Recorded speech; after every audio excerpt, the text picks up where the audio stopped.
Translation. Sri Sukadev Goswami continued.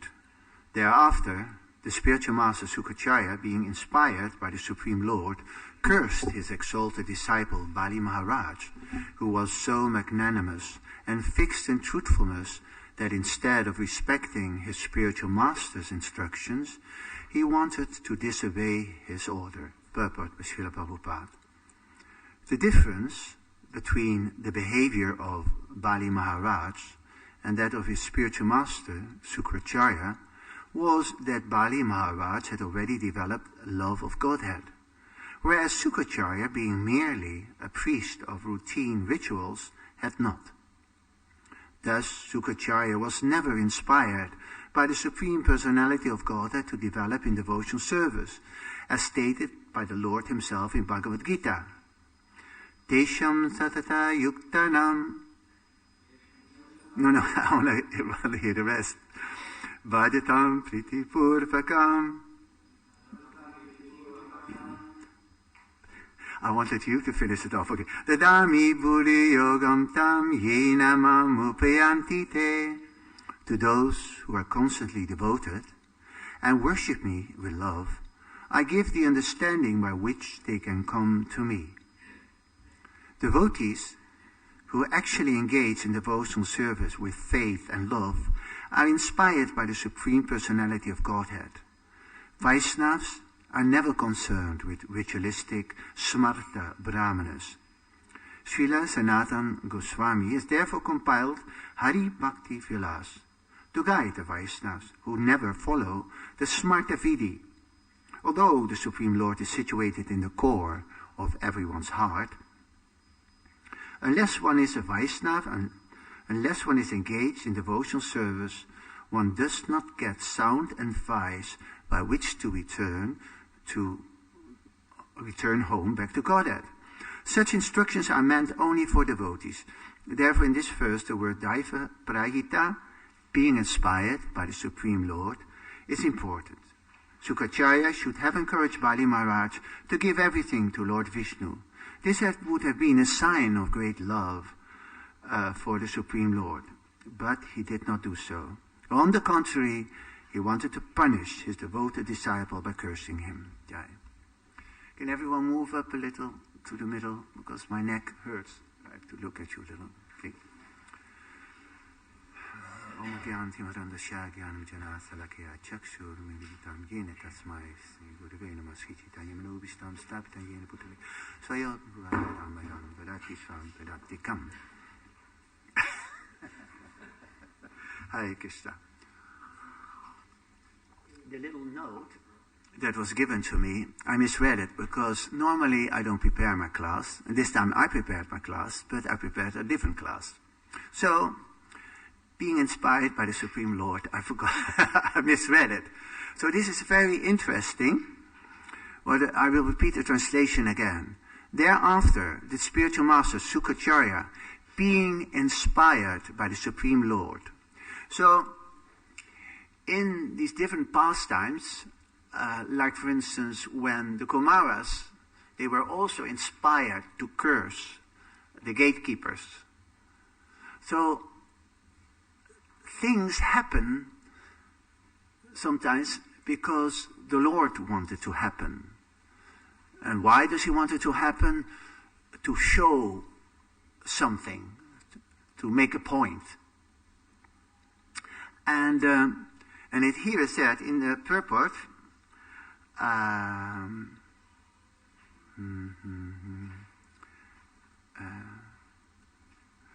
that somewhere I can't read it now, but that from within the devotee is guided by the Supreme Lord, and you are guided according to your surrender, like that. If you tune in to the Lord who is within your heart, so when you're a young child, when you do something naughty, there is this voice inside. Do you remember that? It's a long time ago for you, but for me even longer. But I remember that. Then if you broke something, then the voice within you say you shouldn't lie. You will feel it, and if you do it, you feel bad. So what happens if you don't listen to that voice within? The voice becomes weaker and weaker. So that's called the paramatma. It's just like if you do something, if I see you do something which is not good for you, or which is wrong, and I say, Prabhu, don't do that. And then I see the next time you do it again. I might say it again. And I might say it another time, but then I stop. I say, okay, just do it your own way, or whatever. So the Lord is like that. He's within your heart. And how, if you don't pay attention to him, then his voice becomes softer and softer. But so many times people, they don't realize that the Lord, that you look to the left and you see a car coming, like if you come from Holland and you look the wrong way if you cross the street, or, and then somewhere or other, you look the right way. And so if you're aware of it, then you realize how often the Lord warns you or protects you even. And from me being a writer, and so often a line comes to me out of nowhere, when I wake up sometimes, or when I climb the stairs. And sometimes I sing a song, one of my lyrics, and sometimes I sing it, and I sing it with a different word comes in, and which is even better. And I think, oh, thank you. I see that as the Lord within who guides me. I even wrote a song about a super soul, that he always guides me from within to return to him. Never leaves me on my own, wants me to come back home. So,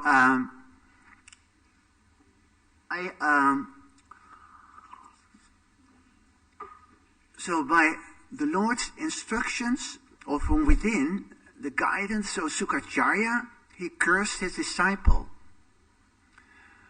And I just wonder how he felt afterwards.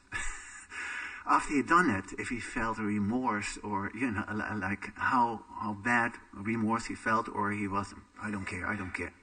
That he was telling actually to his disciple, don't give it to him, he will take it all, like that. So it is said here in the purport,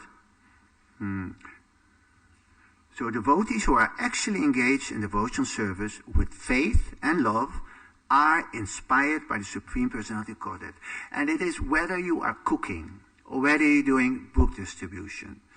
From within, you get guidance from, maybe you should put less, or maybe you could say like this, or maybe sometimes you think, oh, let us go to Leicester or to Romford on Sankirtan.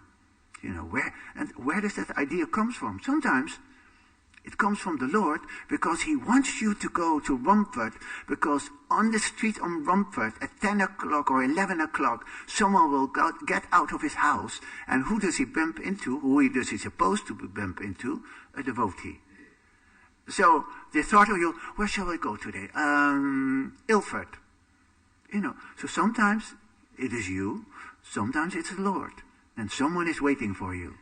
And then you will notice that if you meet that special person who is completely ready for Krishna consciousness, who can you almost take back to the temple. So I wanted to mention something. Lately, while staying in the temple, I'm seeing things, which we never used to do in the past. And one second. So there's quite a few. First of all, when I'm here in the morning before Mangalarti, curtains are closed, even Prabhupada is closed, the curtains are closed. I see devotees coming in, and almost they go there, and they pay obeisances to Prabhupada this way. No. If you enter the temple, you pay your obeisances to the Lord. You can pay extra obeisances to Prabhupada afterwards, but when you enter the temple, immediately pay obeisances. You pay to the Lord with your left side. To the guru, to a sannyasi, to me, to other devotee, you pay with your head. The only way why at Guru Puja we pay with our left side to Prabhupada, because the curtains are open. So we can't point our feet to the deities. So that's why we pay obeisances like that.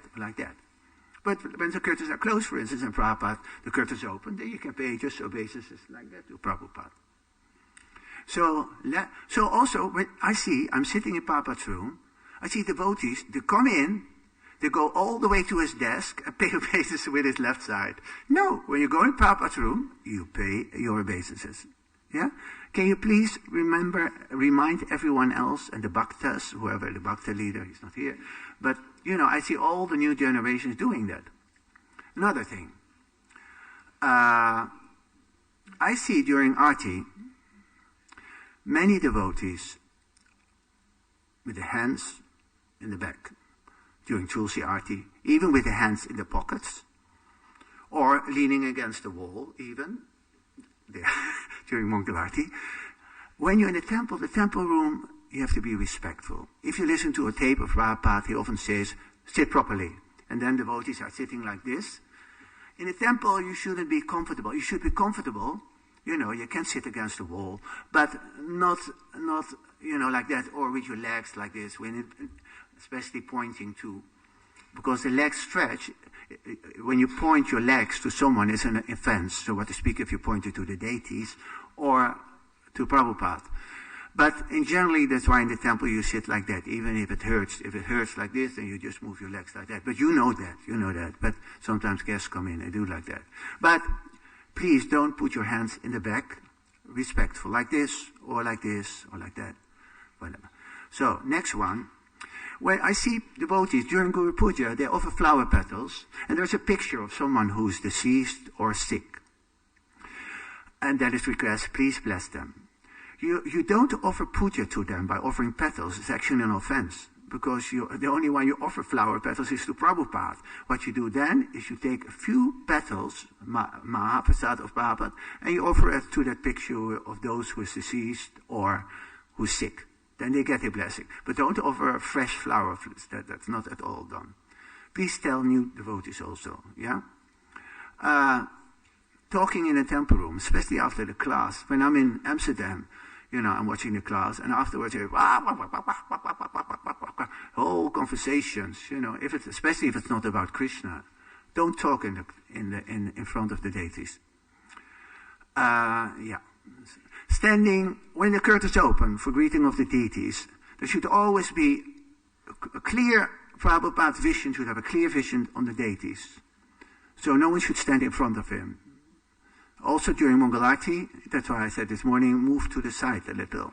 As well, if you, during Guru Puja, don't stand with your back to the deities. That's why you see the tiles are like that. We never stand like this in the temple. We used to stand like this. The deities are here, so we never like this with our back to Prabhupada, or during Guru Puja with the back to the deities. We always like this, or like this. Clear? Makes sense? Everything makes sense. When I was a young devotee, I always asked, why do you do this?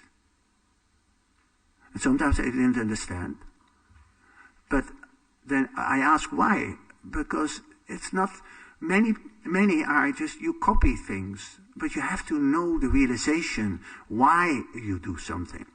Okay, I think that was the last one. Oh yes.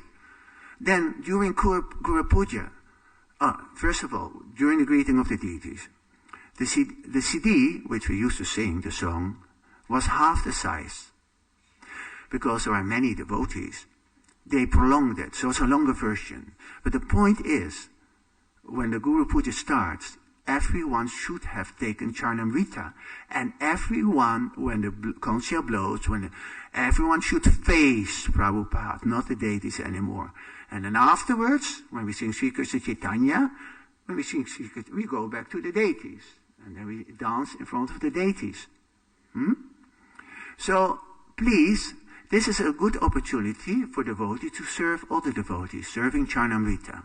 Just so, after the second prayer of Govindam Venum Kwan, and after the Angani Yasha, after the second one is finished, please take the Charnamrita bowl, blah, blah, and start pouring. And then, what we used to do, we turn around, we take the Charnamrita, and we turn around, and we pay our obeisances to the deity, respecting the Charnamrita, with the left side to the deities. And then, you look again at the deities till the time of Prabhupada Guru Puja starts. So this way, when the Charnamrita, when those in front take the Charnamrita, then those who stand in the back, they can move forwards and have a closer look. So like a circle, and those who were in the front, they go in the back. And this way, like that. Then, during Guru Puja, what do I notice? Guru Puja starts, and I see a whole line like that. Everyone standing in line. Just take part in Guru Puja, play kartals and play instruments, and you see when there's 3-4 people offering flower petals, then when the line at 2 or 3 are gone, then you join in, but not a line from here and there. And in the Aarti, there's only 3 people. It's really weird. It's something which crept out maybe after watching it in Vrindavan, because they do it in Vrindavan. But we never used to do that. Everyone is in the kirtan, and then, just a few people go there, and there's not more than 2 or 3 people in the queue. Everyone else is in. Does that make sense also? It's everything. Like that. It's for me, it's common sense, but anyway. But that's the way also it used to be. But it's a little weird. Okay, that was it. I think. Let me see. Yeah, also one thing which you do lately, which never would happen, that after the class you say the name of the speaker, Ki Jai. But we never used to do it. And please don't do it after my talk. I don't like it. Because you're not supposed to praise anyone in front of the deity. And what also remember during the Christmas marathon, that devotees get a cookie, and then they pay their obeisances to whoever was sitting there. And then even when the curtains open, they pay obeisances with their feet to the deity, dandavats. So I go, but so now I say it, I'm not going to say it anymore. So please tell others about it. So never pay obeisances with your feet to the deities. Okay. I continue with the class. Well, this is also sometimes these things have to be said. Because, you see, I'm a disciple of Srila Prabhupada. And it is my duty to remind you of things I've learned. Because if I'm dead and gone, and my generation is gone, then things creeping in and it becomes different and different. And so you have a whole different way of worship at the end. So we have to just continue to repeat the way it used to do, like that, the standard, etc. So much standards has already watering down in our society. There is deities who are uninstalled and being worshipped, and like that. Like in our time, you had a Panchatattva picture. Here, this temple, you have gorgeous worship, first-class offerings, like that. In many other temples, you have only 2 or 3 devotees. And then bhaktas worship the deity, although, like that. So, there's a danger when the Acharya leaves the planet, that after a while, knowledge is lost. That's why Lord Chaitanya was here. Lord Chaitanya was here, and he forgot all about it. All the instructions, all the ways, the Vaishnava behavior, the Siddhanta, all became sahaja and sheep-like. And so when Bhaktivinoda Thakur, he had this, and the Srila Bhakti Siddhanta, it was all forgotten. Knowledge gets so quickly watered down because it's comfortable. Once you drop the standard, it's rare that the standard goes up again. Just like, for instance, in the temples, we used to eat everything what we eat was offered to the deity. So then, on Sankirtan, Saturday Sankirtan, they had to leave early, so they offered the food in the kitchen. But nowadays, practically everything is offered in the kitchen, what we eat. It's not offered on the altar. But we should actually eat Mahaprasad, the prasadam, what is offered to the deities. And things like that. It's very difficult once you get to this, when you drop the standard. Once you slack down with your rounds, once you slack down getting up early, if you're like in the beginning, you're fixed up, and you get up for Mangalarti, and you get up, and you get up, and you feel bad if you don't get up for Mangalarti. If you miss it one time, and you think, well, it's not too bad, and then you miss it again, then it's not the thing. You don't mind it so much. You see, like that. So you dropped your standard. He's still alive. He's still here. But like that. So Maya is very subtle. It's very like that. It's all right. It's okay. You're going on Sankirtan. It's all right. You're doing full-time service like that. And then, devotees, they're doing service during Guru Puja, or they're doing service during class. I mean, okay, if you have to cook for the deities, you have to do that. But, cleaning during the class or cleaning during Guru Puja, that can be done at any time. You can do it before Mangalarti or, after breakfast or instead of breakfast, maybe, like that. So all these things, they creep in and they become standard. So Krishna consciousness is so high, and Srila Prabhupada, his teachings, he knows things. I just read a letter from him, and it was so interesting. In that letter, I never heard of it. He said, Arjun and Kunti, in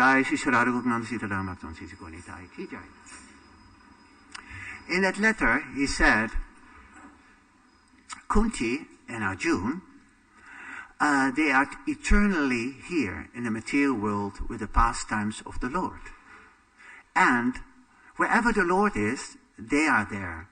So the Lord, at one point he's being born in this universe, and this point he's lifting up Govardhan, and that point he's doing the rasa dance. So the Bhagavad Gita is constantly being spoken to him somewhere in one universe to Arjun. But these Arjuns is not another Arjun, it's the same soul. So the soul, it is said that a yogi can expand in 7, but that our soul, the soul, just like we can, if we become pure, we can, if we have the desire, we can go and to Krishna Loka and to Chaitanya Lila. We be both.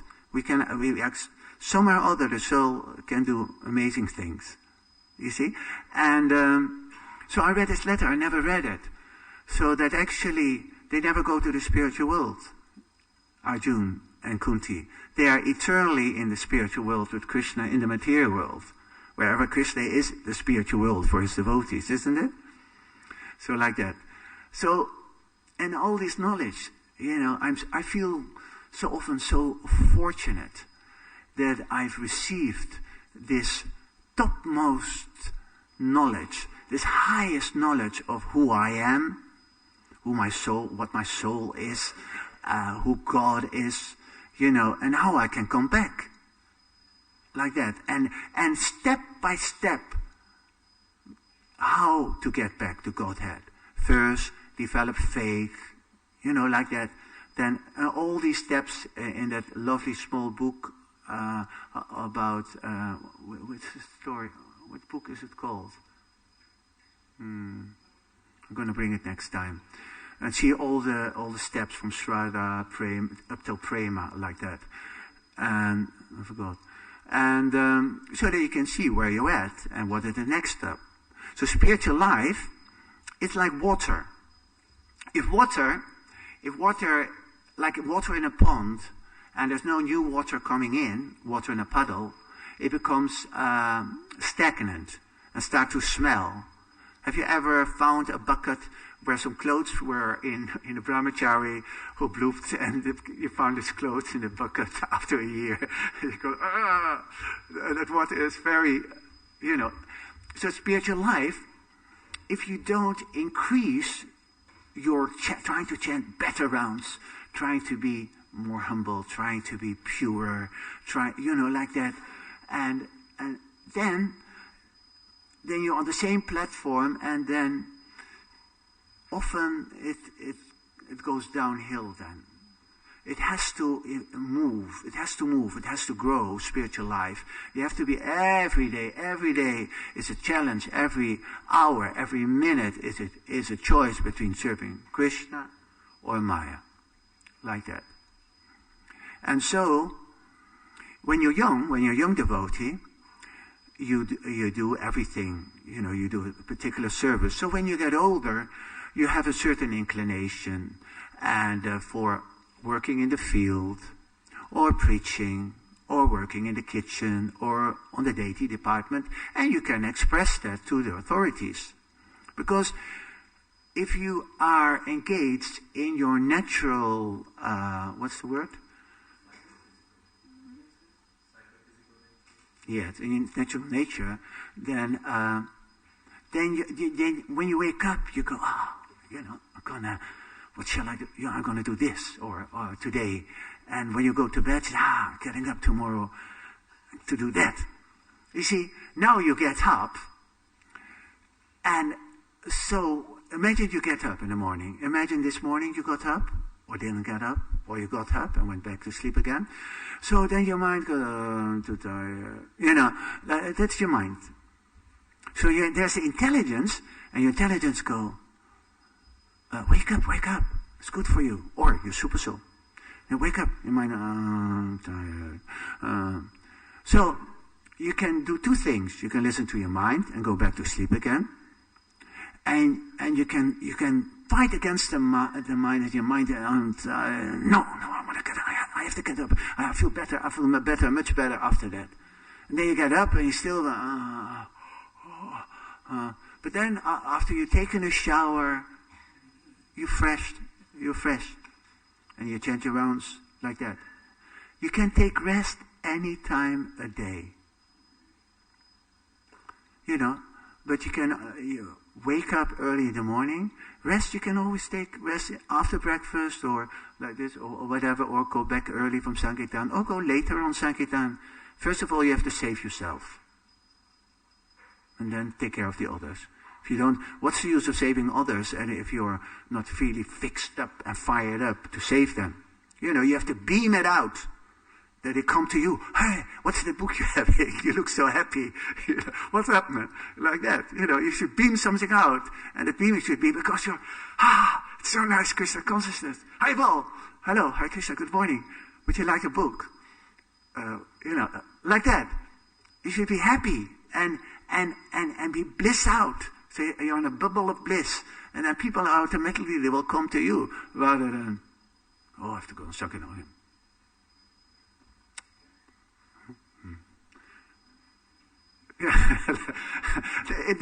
then they can see that, they can sense it. But if you,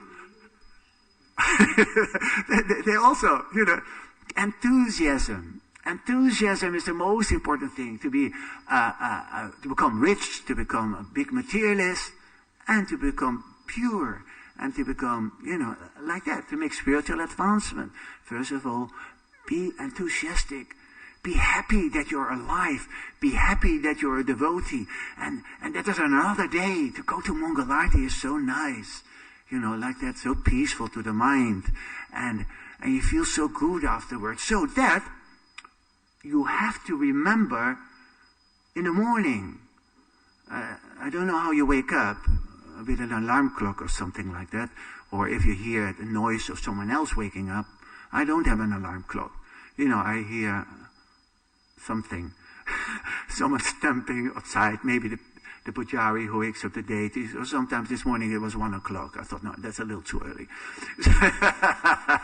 So I got up way before 3. But, because resting you can do anytime. So like that, you should enjoy your life so much that you want to get up. That's why a pure devotee, they only sleep like 2 hours. Sleeping is such a waste of time. And, they want to be alive, awake, to enjoy every part of the day. So they, when the morning goes, another day. It's like, if I give you a plane ticket for tomorrow, and the train leaves at 4 o'clock, will you be there at 4 o'clock at the station, at Heathrow? will you think about it when the alarm clock goes at 2 o'clock? You will wake up, India, or Los Angeles, or wherever you want to go. So like you, every day, you should have that enthusiasm to wake up and enjoy another day in Krishna consciousness. Does that make sense? No? Okay. Any questions, comments?